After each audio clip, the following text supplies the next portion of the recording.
बिस्मिल्लाहिर्रहमानिर्रहीम। स्टार्ट करते हैं गैटनी चैप्टर 47 की पार्ट 3 की वीडियो को।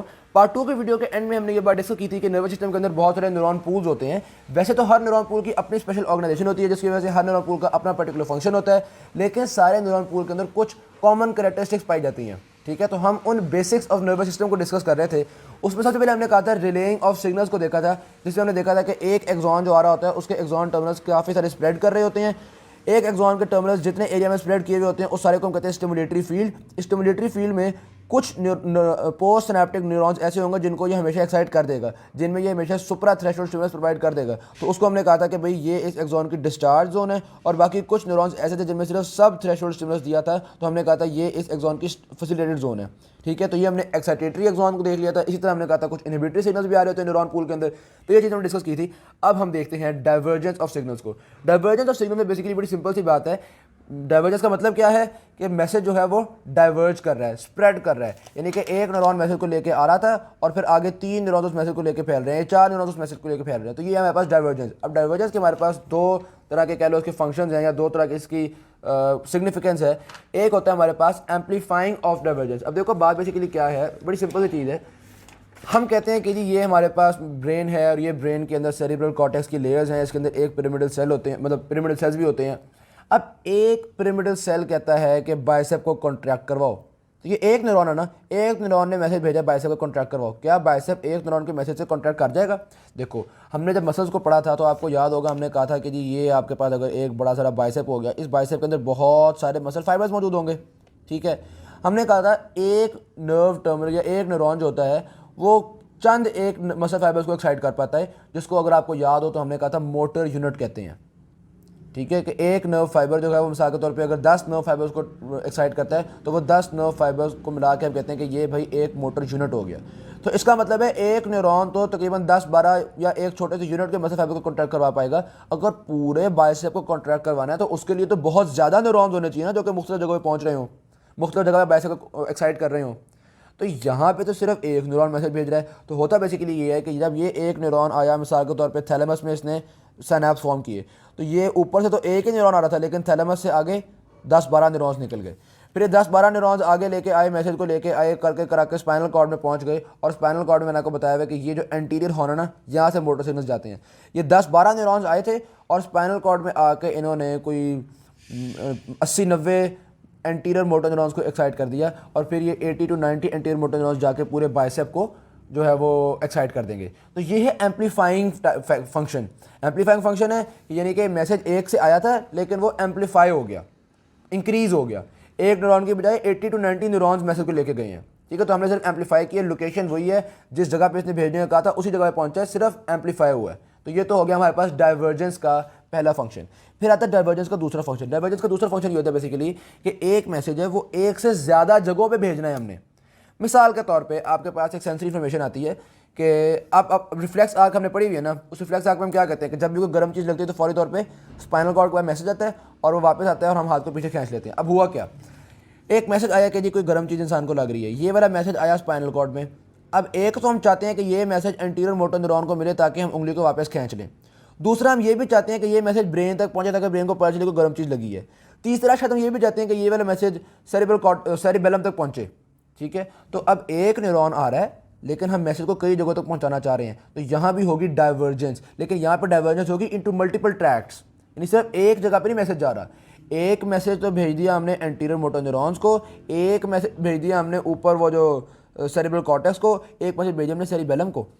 ठीक है, इसी तरह से कोई और सेंसरी इन्फॉर्मेशन आती है, वो सेंसरी इन्फॉर्मेशन हमारे बेसल गैंग्लिया भी यूज़ करते हैं, वही सेंसरी इन्फॉर्मेशन हमारे सेरिबेलम में भी जाती है। आगे हम जब पढ़ेंगे इंशाल्लाह मोटर फिजियोलॉजी तो उसमें डिटेल से चीज़ों को देख रहे होंगे कि एक एक इन्फॉर्मेशन ब्रेन के बहुत सारे हिस्सों पर जा रही होती है, क्योंकि एक इन्फॉर्मेशन उसको आपने याद भी करना है, उसके मुताबिक आपने कुछ सोचना भी है, थॉट प्रोसेस भी चलाना है आपने। उस इन्फॉर्मेशन के ऊपर हो सकता है आपके कुछ इमोशंस भी चेंज हो रहे हो। किसी ने आपको आंख मारी है, अब ये चीज़ आके मेमोरी में स्टोर भी हो रही है, इसके नतीजे में आप खुश भी हो रहे हैं, इसके बारे में आप सोच भी रहे हैं, तो इसका मतलब है मैसेज आगे बहुत स्प्रेड हुआ है। तो इस मैसेज के स्प्रेड होने में हमारे पास डाइवर्जेंस रोल प्ले कर रही होती है। सही की बात, तो डाइवर्जेंस दो तरह की हो गई, एक होगा एम्पलीफाइंग टाइप ऑफ डाइवर्जेंस और दूसरा हो गया हमारे पास डाइवर्जेंस इनटू मल्टीपल ट्रैक्ट्स। दूसरी चीज़ आती है हमारे पास कन्वर्जेंस। अब कन्वर्जेंस नाम से जाहिर है ये डाइवर्जेंस की ऑपोजिट चीज़। डाइवर्जेंस थी कि एक नर्व फाइबर से मैसेज आगे फैले और कन्वर्जेंस है कि बहुत सारे नर्व फाइबर से मैसेज आ रहा है और वो आगे श्रिंक हो, यानी कि मल्टीपल ये भी मैसेज लेके आया, ये भी मैसेज लेके आया, ये भी मैसेज लेके आया और इन सब ने मिलकर आगे एक ही नर्व फाइबर को एक्साइट किया। ठीक है, तो ये हो गई हमारे पास कन्वर्जेंस। आपको ये पता होगा वो जिस तरह हम ऑप्टिक्स में पढ़ते हैं ना, यूँ हम कहते हैं जी कन्वेक्स लेंस होता है, जब कन्वेक्स लेंस में मैसेज आता है तो वो कन्वर्ज हो रही होती हैं एक ही पॉइंट पे, और वो जब कनकेव लेंस में मैसेज आता है तो वो आगे डाइवर्ज हो रही होती हैं। तो वही वाली चीज़ है, डाइवर्जेंस का मतलब मैसेज आगे स्प्रेड कर रहा है, कन्वर्जेंस का मतलब मैसेज एक न्यूरॉन की तरफ आता चला जा रहा है। अब कन्वर्जेंस की भी हमारे पास सिग्निफिकेंस है, हम क्यों कन्वर्जेंस करना चाहते हैं। एक तो बात यह है कि भाई कन्वर्जेंस के बगैर कुछ न्यूरॉन्स एक्साइट ही नहीं होते। मिसाल के तौर पे एक न्यूरॉन है जो कि मैसेज को लेकर ब्रेन तक पहुंचता है, अगर सिर्फ एक नर्व फाइबर उसको एक्साइट करे, स्टिमुलस देगा ना, तो वो एक्शन पोटेंशियल प्रोड्यूस करता ही नहीं है। इसकी एग्जांपल तो यार हम पहले भी देख चुके हैं, वो जो हम एंटीरियर मोटर न्यूरॉन देखते थे जिसमें हमने कहा था कि बहुत सारे नर्व फाइबर आ रहे थे, ये अब ये बोला किस चीज़ की मिसाल है, ये हम देख तो रहे हैं कि इतने सारे नर्व फाइबर्स आ रहे हैं एक ही नर्व पे, एक ही न्यूरॉन पे। ठीक है, तो ये सारे फाइबर्स जब एक न्यूरॉन पे आ रहे हैं तो ये एक तरह की कन्वर्जेंस ही हो रही है ना, कि मल्टीपल नर्व फाइबर्स और आगे एक न्यूरॉन। ठीक हो गई बात, तो ये हमने एक कन्वर्जेंस की एग्जांपल देखी थी। अच्छा, फिर वो ये कह रहे हैं convergence can also result from input signals from multiple sources. यहाँ पे तो हम देख रहे थे कि बल्कि वो तो पीछे रह गया, मतलब जिस तरह से डाइवर्जेंस के में दो टाइप्स पड़ी, इसी तरह से कन्वर्जेंस के दो टाइप्स बता रहे हैं। पहले टाइप तो ये हो गई कि एक ही सोर्स से इन्फॉर्मेशन आती है। मिसाल के तौर पे मेरे हाथ पे कोई गर्म चीज़ लगी है, तो यहाँ से बहुत सारी नर्व एंडिंग्स, जिस तरह के आपको याद होगा यहाँ पे हमने डिस्कस किया था कि कोई गर्म चीज़ लगती है तो बहुत सारी नर्व एंडिंग्स मैसेज को लेकर जाती हैं।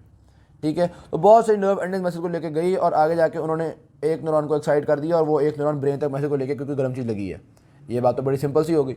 दूसरा हम कह रहे हैं कि एक से ज़्यादा सोर्सेज से मैसेज आ रहे हैं। किस तरह से एक से ज़्यादा सोर्सेज से मैसेज आ सकते हैं, जिस तरह मिसाल के तौर पे ये हमारे पास एक एंटीरियर मोटर न्यूरॉन है, ठीक है, या कह लो कि ये एक इंटर न्यूरॉन है। इंटर न्यूरॉन का मतलब होता है कि ना वो सेंसरी है ना वो मोटर है, बल्कि वो कम्युनिकेट कर रहा है एक को दूसरे के साथ। समझो की बात, ये हमारे पास इंटर न्यूरॉन है स्पाइनल कॉर्ड का।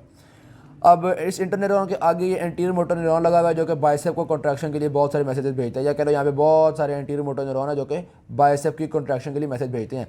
अब बाइसेप को कॉन्ट्रैक्ट करवाने के लिए कुछ सिग्नल्स आपकी रिफ्लेक्स आर्क से भी आते हैं।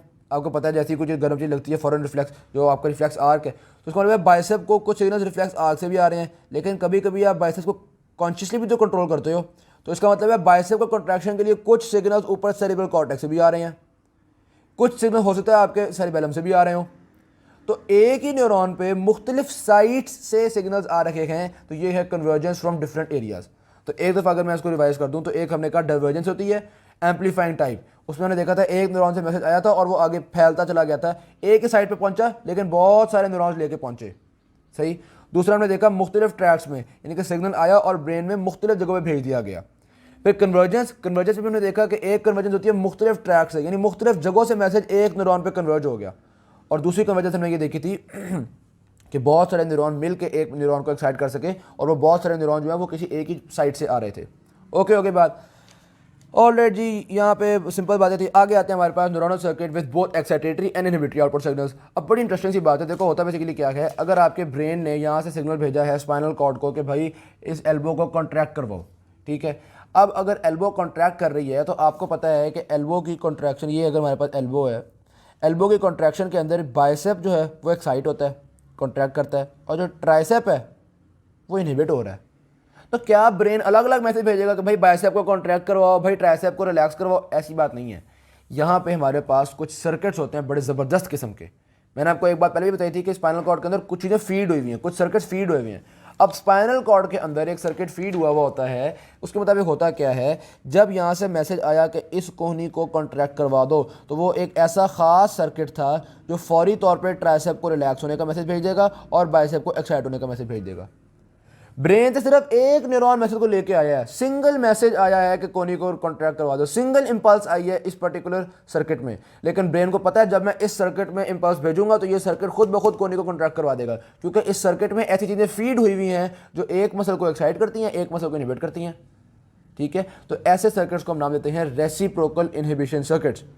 जिस तरह के इस डायग्राम में आप देख सकते हैं, एक सिंगल मैसेज आया है, उस न्यूरॉन से एक तो जी ये वाला न्यूरॉन भी एक्साइट हो गया, ये वाला न्यूरॉन भी एक्साइट हो गया, ये एक्साइटेटरी न्यूरॉन था, ये इनहिबिटरी न्यूरॉन था। तो हुआ क्या, मैसेज आया जिसकी वजह से बाइसेप की एक्साइटेशन हो गई है और ट्राइसेप की इनहिबिशन हो गई है।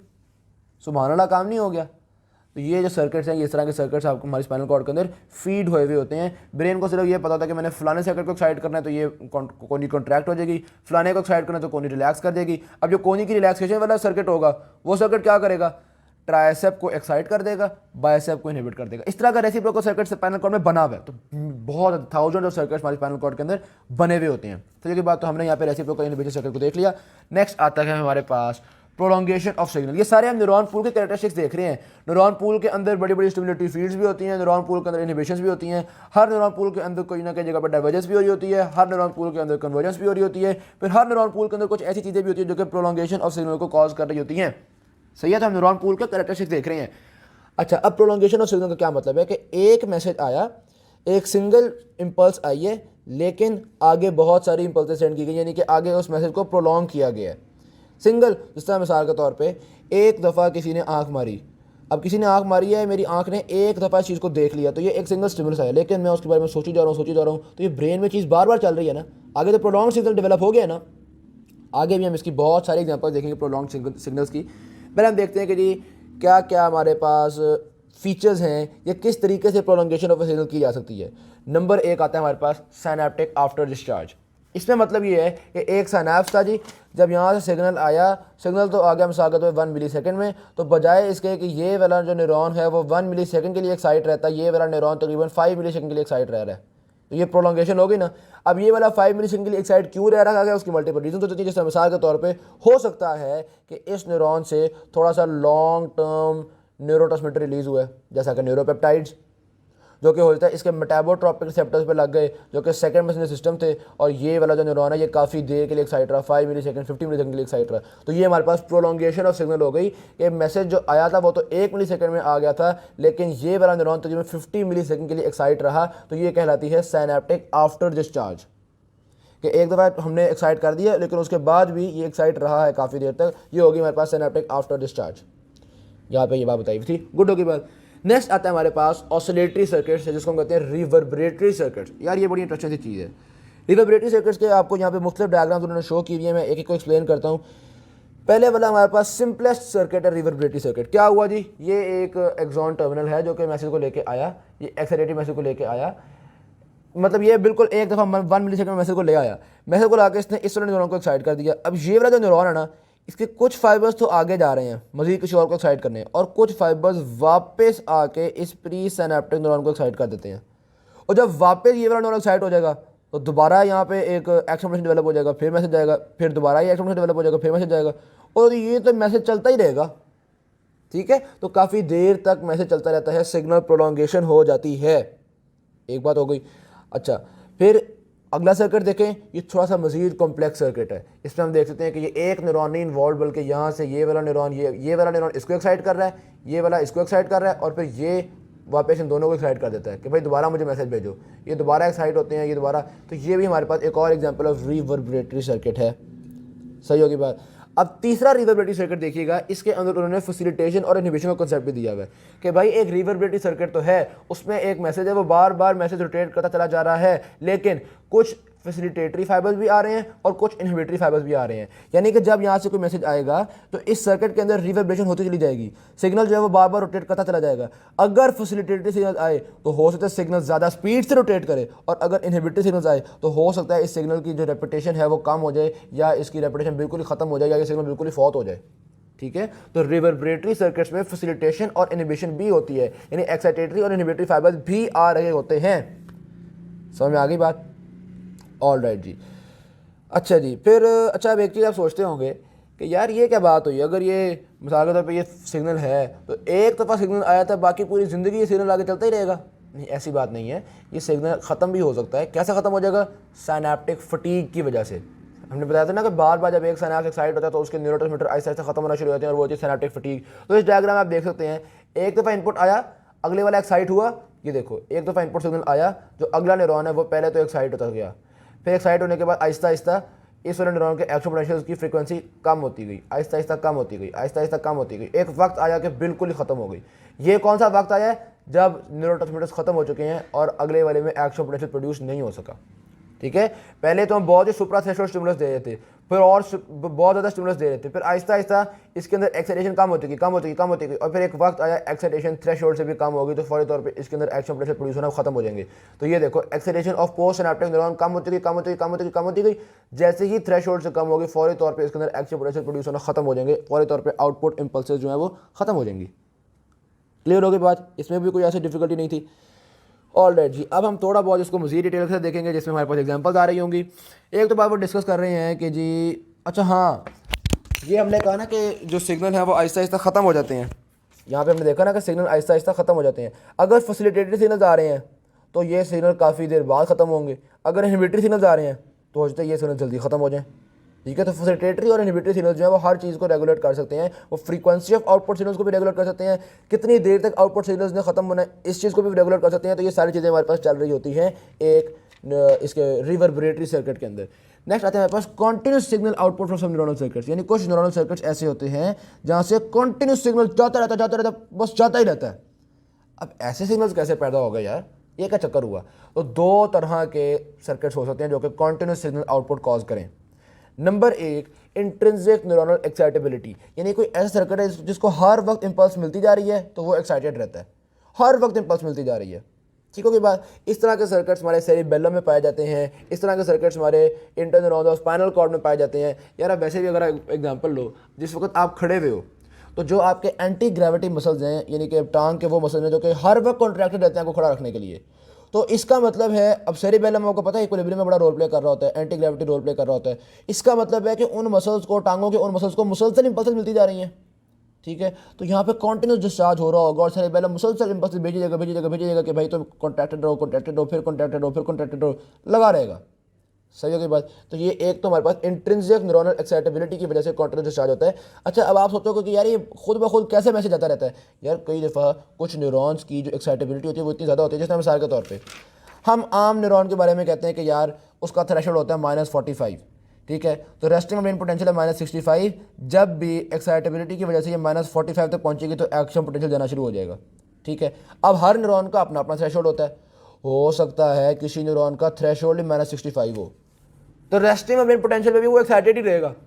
बल्ले बल्ले हो गई ना भाई, है रेस्टिंग मेम्ब्रेन पोटेंशियल लेकिन उसका थ्रेशोल्ड इतना ही है, तो वो इस पर भी एक्साइटेड ही रहेगा। वो तब इनहिबिट होगा अगर कोई इनहिबिटरी सिग्नल आए और इसको -65 से भी -75 तक ले जाना, तब वो रुकेगा, वरना रेस्टिंग मेम्ब्रेन पोटेंशियल पे वो सिग्नल भेज जाएगा। ये होती है इंट्रिंसिक न्यूरॉनल एक्साइटेबिलिटी। सही के बाद, और दूसरे कॉन्टिन्यूस सिग्नल्स की वजह क्या हो सकती है? कोई ऐसा रिवर्बरेटरी सर्किट जो कि सिनेप्टिक फटीग से रुकता ना हो।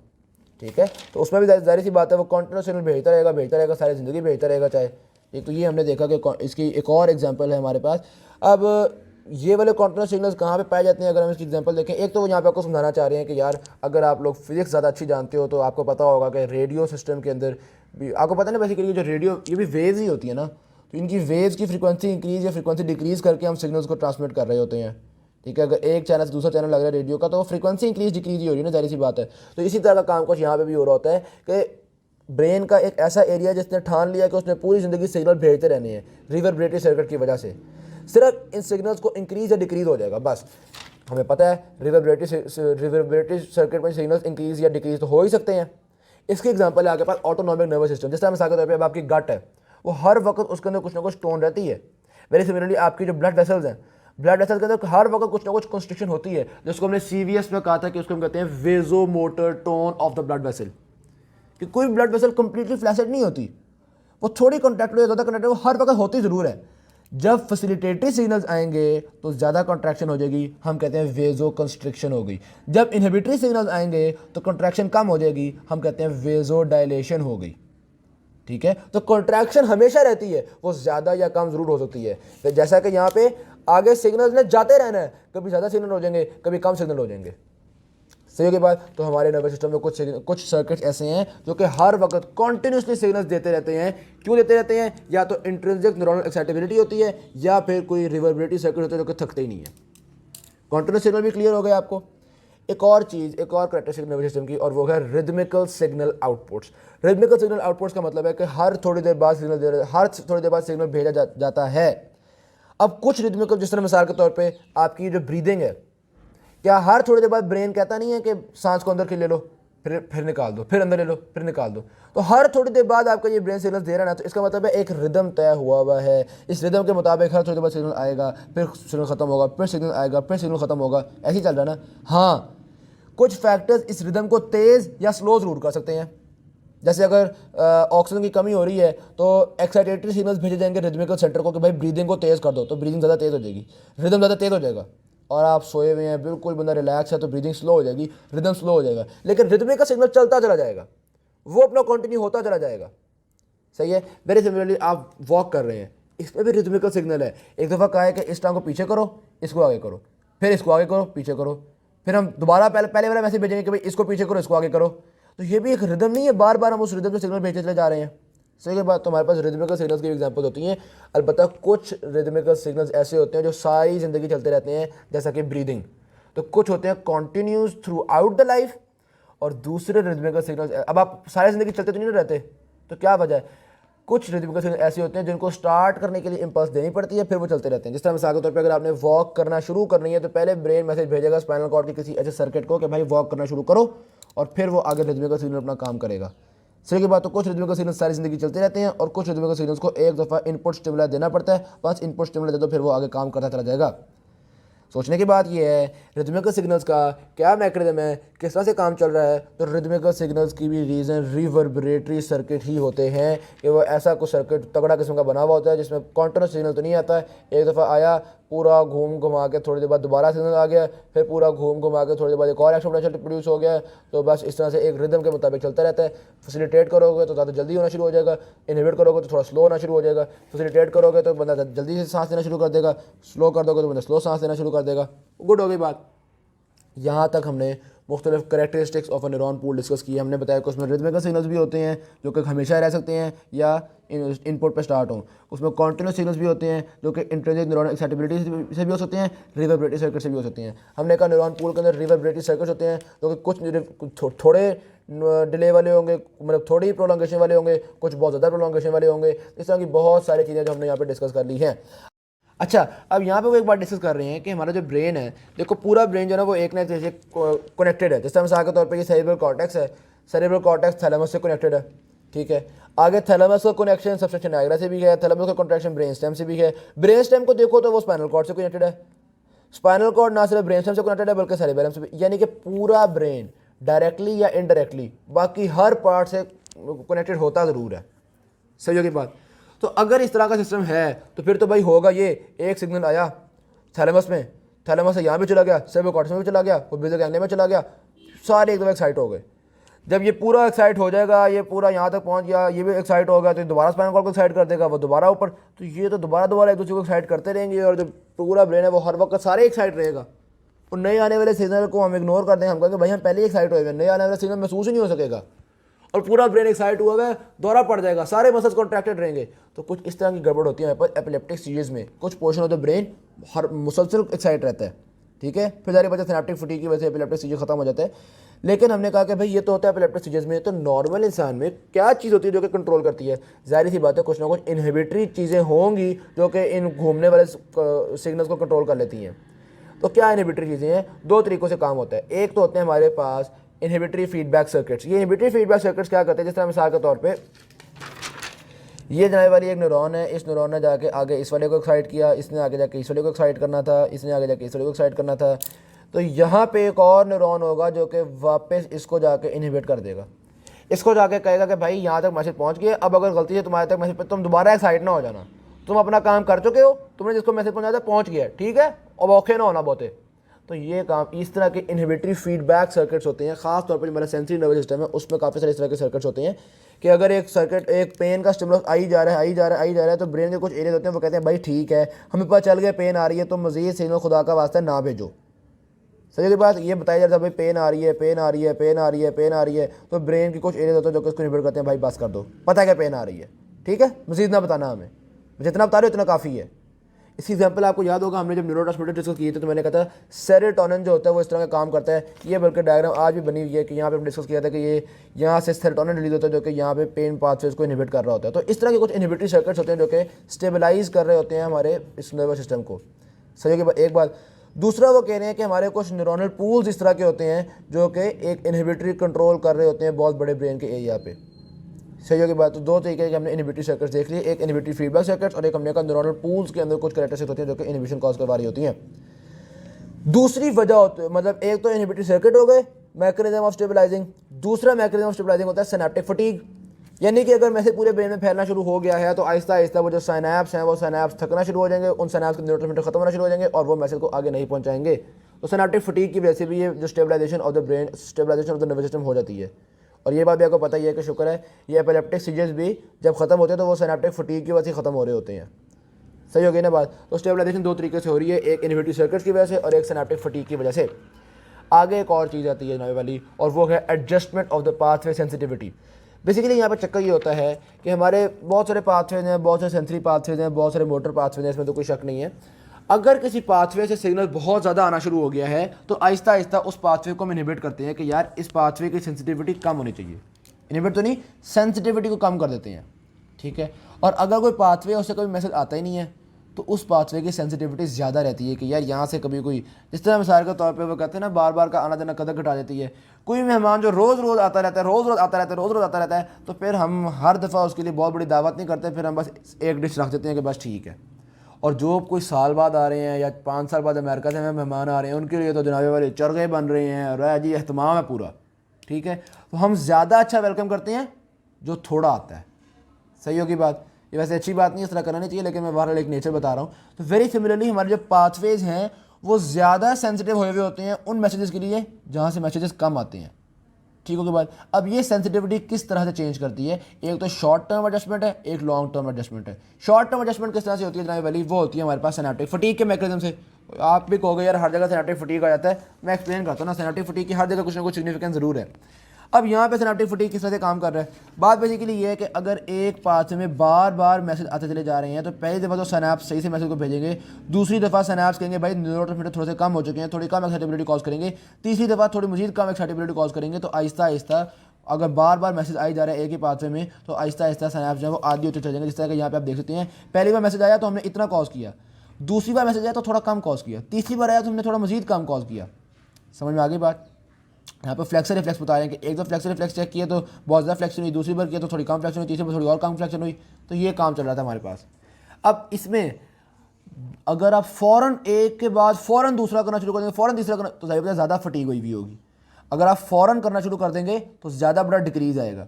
और अगर आप एक करें उसको थोड़ी देर बाद दूसरा करें, उसको थोड़ी और देर बाद तीसरा करें, तो ये जो डिक्रीज़ है ये निस्बतन कम होगा तो सही, लेकिन हो सकता है कि अगर आप थोड़ी देर बाद करें तो फिर इतना आ जाए, मज़ीद देर बाद करें तो फिर इतना आ जाए। सही की बात। तो ये बात उन्होंने यहाँ पर डिस्कस की है कि the shorter the interval between, नहीं यहाँ पे बड़ा डिस्कस की थी यार, अब मैं बता रहा हूँ बस, हाँ यही है शायद। खैर एनीवेज, एक तो हमने ये देख लिया एडजस्टमेंट। दूसरी आती है लॉन्ग टर्म एडजस्टमेंट कि सिनेप्टिक सेंसिटिविटी की लॉन्ग टर्म एडजस्टमेंट किस तरह से होती है कि जिस पाथवे में मैसेज आ रहे हैं वो पाथवे आहिस्ता आहिस्ता ढीट होना शुरू हो जाता है, जिस पाथवे में नहीं आ रहे वो आहिस्ता आहिस्ता मजीद सेंसिटिव हो जाता है। तो वहाँ पे हम basically down regulation and up regulation of synaptic receptors करती हैं। होता बेसिकली क्या है, देखो हर नर्वस सिस्टम, हर न्यूरॉन के अंदर आपके पास पूरा ये एक न्यूरॉन है ना, पोस्ट सिनेप्टिक न्यूरॉन है, इसके अंदर गोल्गी एपेरेटस भी होगा, एंडोप्लाज्मिक रेटिकुलम भी होगा, इसके अपने राइबोसोम्स भी हैं। तो ये न्यूरॉन आहिस्ता आहिस्ता अपने पोस्ट सिनेप्टिक रिसेप्टर्स की प्रोडक्शन करता रहता है।